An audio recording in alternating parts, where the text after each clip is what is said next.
Hello hi നമസ്തേ നമസ്കാരം. നമ്മുടെ നാടൻ പാലപ്പത്തിൻ്റെയും നല്ല ദോശയുടെയും കൂടെ കഴിക്കാൻ ഇതിലും സ്വാദിലൊരു ചമ്മന്തി ഇല്ല എന്ന് പറയേണ്ടി വരും. അത്ര സ്വാദാണ് ഈ ഒരു ചമ്മന്തിക്ക്. ട്രിവാൻഡ്രം സ്റ്റൈലിലുള്ള ഒരു ഡ്രൈ കോക്കനട്ട് ചട്നി റെസിപ്പി തയ്യാറാക്കാൻ വളരെ എളുപ്പം, എന്നാൽ സ്വാദിൻ്റെ കാര്യത്തിൽ മുന്നിൽ. ഇതിന് ശരിക്കും നമ്മൾ തേങ്ങാ തൊകയിൽ എന്നൊക്കെ പറയും. എന്തായാലും ചാനൽ സബ്സ്ക്രൈബ് ചെയ്യാത്തവർ ഒന്ന് സപ്പോർട്ട് ചെയ്യുക. ലൈക്കും ഷെയറും പിന്നെ കമൻസും ചെയ്യാൻ മറക്കരുത്. Kerala style dry coconut chutney അല്ലെങ്കിൽ തേങ്ങാ തൊകയൽ, ഈ ഒരു സ്പെഷ്യൽ ചമ്മന്തി കണ്ട് പെട്ടെന്ന് തന്നെ മടങ്ങി വരാം. ഈ ഒരു തേങ്ങാ തൊകയൽ തയ്യാറാക്കാനായിട്ട് ഒരു അരമുറി തേങ്ങ തിരുമിയത് ഞാൻ എടുത്തിട്ടുണ്ട്. ഒരു 6 വറ്റൽ മുളക്, ഉപ്പ് ആവശ്യത്തിന് വേണം, ഒരു 6-7 ചെറിയ ഉള്ളി, കൂടാതെ ഒരു തണ്ട് കറിവേപ്പില, 1 ടേബിൾ സ്പൂൺ വെളിച്ചെണ്ണ, ഒരു വറ്റൽ മുളക്, 1 ടേബിൾ സ്പൂൺ ഉഴുന്ന് പരിപ്പ്, 1 ടീസ്പൂൺ കടുക്. ഇത്രയുമാണ് ഇൻഗ്രീഡിയൻസ് നമുക്ക് ആവശ്യമായിട്ടുള്ളത്.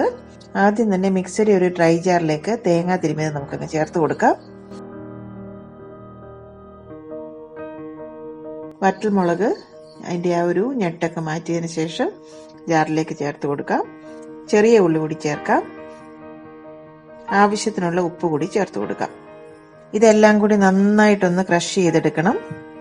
ഏകദേശം നല്ലൊരു തരിതരിപ്പോടു കൂടി വേണം നമുക്കിത് അരച്ചെടുക്കാനായിട്ട്.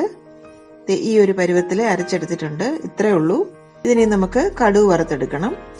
ആ കടുക് വറുത്തെടുക്കുന്നതിലാണ് ഈ ഒരു ചമ്മന്തിയുടെ സ്വാദിരിക്കുന്നത്. അതിനായിട്ട് പാനിലേക്ക് വെളിച്ചെണ്ണ ചേർത്ത് കൊടുക്കാം. വെളിച്ചെണ്ണ തന്നെ ചേർത്താലാണ് ഈ ഒരു ചമ്മന്തിക്ക് സ്വാദ് കിട്ടുന്നത് കേട്ടോ. എണ്ണ നന്നായി ചൂടായി വന്നാലേ കടുകിട്ട് നന്നായിട്ട് പൊട്ടിച്ചെടുക്കണം. കടുക് പൊട്ടി വന്നാലേ വറ്റൽമുളക് ചേർക്കാം. ഇനി ഉഴുന്ന് പരിപ്പ് കൂടി ചേർത്ത് കൊടുക്കാം. ഒന്നങ്ങ് ഇളക്കി കൊടുക്കാം. ഉഴുന്നുപരിപ്പൊക്കെ മൂത്ത് നിറമൊക്കെ മാറി നല്ല ഒരു മണം വന്നു കഴിഞ്ഞാൽ അതിലേക്ക് ഒരു തണ്ട് കറിവേപ്പില കൂടി ചേർക്കണം. എല്ലാം കൂടി നന്നായിട്ടൊന്നങ്ങ് മൂത്ത് വന്നാൽ അതിലേക്ക് ആ തേങ്ങ അരച്ച കൂട്ട് നമുക്ക് ചേർത്ത് കൊടുക്കാം. ഇനി ചെറിയ തീയിൽ വെച്ച് ഒന്നങ്ങ് നന്നായിട്ട് വഴറ്റിയെടുക്കണം. ആ എണ്ണയിൽ കിടന്ന് ചമ്മന്തി നന്നായിട്ട് മൊരിഞ്ഞു വരണം. ഒരു 5 മിനിറ്റ് ഇതുപോലെ ചെറിയ തീയിൽ വെച്ച് ഇളക്കി നന്നായിട്ട് തന്നെ മൊരിച്ചെടുക്കണം. അപ്പോഴാണ് ഈ ചമ്മന്തിയുടെ സ്വാദ് വരുന്നത്. നമ്മുടെ വളരെ സ്വാദിഷ്ടമായ തേങ്ങാ തൊകയിൽ റെഡി ആയിട്ടുണ്ട്. ഈ ഒരു ഡ്രൈ തേങ്ങാ ചമ്മന്തി അല്ലെങ്കിൽ തേങ്ങാ തൊകയിൽ അപ്പത്തിന്റെ കൂടെയാണ് ഏറ്റവും നല്ലൊരു കോമ്പിനേഷൻ. പ്രത്യേകിച്ച് ഈ കല്ലപ്പം ഒക്കെ ഇല്ലേ, നമ്മൾ ദോശ പോലെ ചുട്ടെടുക്കുന്നത്, അങ്ങനത്തെ കല്ലപ്പത്തിന്റെ കൂടെ വളരെ നല്ല കോമ്പിനേഷനാണ്. ദോശയുടെ കൂടെയും അതുപോലെ തന്നെ വളരെ സ്വാദിഷ്ടമായിട്ടുള്ള ഒരു കോമ്പിനേഷനാണ്. കേരളത്തിലെ തിരുവനന്തപുരം സൈഡിൽ മാത്രം കാണുന്ന ഒരു ചമ്മന്തിയാണിത്. തിരുവനന്തപുരം സൈഡ് എന്ന് പറയുമ്പോൾ എപ്പോഴും തമിഴ്നാടിന്റെ ഒരു ഇൻഫ്ലുവൻസ് ഉണ്ടല്ലോ. അപ്പൊ അതുകൊണ്ട് തമിഴ്നാട്ടിൽ നിന്ന് വന്നതാകാമെന്ന് എനിക്ക് തോന്നുന്നു. എന്തായാലും വളരെ സ്വാദിഷ്ടമാണ്. പെട്ടെന്ന് തന്നെ നമുക്ക് തയ്യാറാക്കി എടുക്കുകയും ചെയ്യാം. അറിയാത്തവർ ഉറപ്പായിട്ട് ഈ ഒരു തേങ്ങാ തൊകയിൽ പരീക്ഷിച്ച് നോക്കണം. അതിനുശേഷം അഭിപ്രായങ്ങൾ തീർച്ചയായിട്ടും ഞങ്ങളെ കമന്റ് സെക്ഷനിൽ കൂടി അറിയിക്കണം.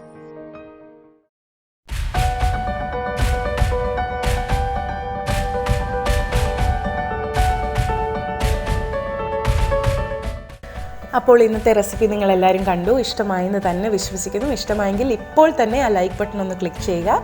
അപ്പോൾ റെസിപ്പീസ് എല്ലാം ഇഷ്ടമായെങ്കിൽ ഷെയർ ചെയ്യാൻ മറക്കരുത്. ഈ വീഡിയോ കണ്ടുകൊണ്ടിരിക്കുന്നവർ ആദ്യമായിട്ടാണ് നമ്മളുടെ ഈ ചാനൽ കാണുന്നതെങ്കിൽ തീർച്ചയായും ആ സബ്സ്ക്രൈബ് ബട്ടൺ കൂടി ഒന്ന് ക്ലിക്ക് ചെയ്യുക. നിങ്ങളുടെ കമൻസും ഫീഡ്ബാക്കും ഒക്കെ ഞങ്ങളെ അറിയിക്കണം. എന്നെങ്കിൽ മാത്രമേ നമുക്ക് ഇനിയും ഇമ്പ്രൂവ് ചെയ്യാൻ പറ്റുള്ളൂ. നിങ്ങൾക്ക് താല്പര്യമുള്ള ഏതെങ്കിലും ഒരു റെസിപ്പി നിങ്ങൾക്ക് അമ്മ വഴി കാണണമെന്ന് ആഗ്രഹമുണ്ടെങ്കിൽ തീർച്ചയായും അതും ഫീഡ്ബാക്കിൽ കൂടെ തന്നെ അറിയിക്കുക. അപ്പോൾ മറ്റൊരു റെസിപ്പിയുമായി അമ്മ ഉടനെ തന്നെ വരും. അതുവരേക്കും നന്ദി, ടാറ്റ, ഗുഡ് ബൈ.